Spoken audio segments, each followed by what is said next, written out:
જૂનાગઢના વંથલીમાં પણ ધોધમાર વરસાદ ખાબક્યો છે। આ સાથે જૂનાગઢના અનેક વિસ્તારોમાં વરસાદી માહોલ ત્રીજા દિવસે પણ મેઘમહેર યથાવત। સોરઠ પંથકમાં સતત વરસાદી માહોલ જામ્યો। વંથલીનું શાહપુર ગામ સંપર્ક વિહોણું થયું છે।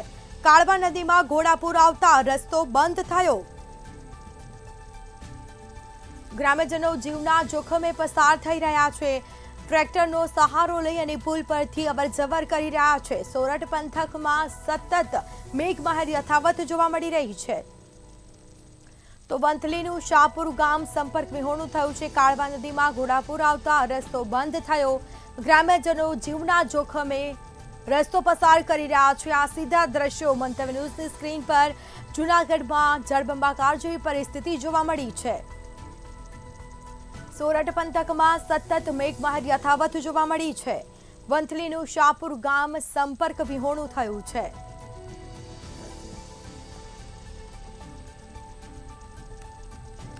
તો અવિરત વરસાદના કારણે અનેક વિસ્તારો પાણીમાં ગરકાવ થયા છે। લોકો પાણીમાંથી પસાર થવા માટે મજબૂર બન્યા છે। વરસાદી પાણી ભરાયા।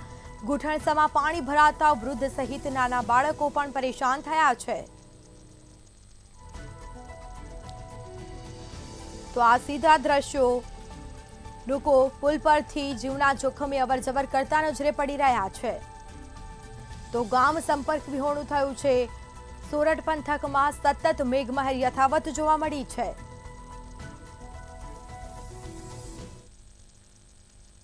આગાહીના પગલે સૌરાષ્ટ્ર પંથકમાં છેલ્લા 2 થી 3 દિવસથી મેઘવર્ષા છે તે જોવા મળી રહી છે। જૂનાગઢ જિલ્લામાં પણ સતત 2 થી 3 દિવસથી અવિરત મેઘવર્ષા છે તે જોવા મળી રહી છે।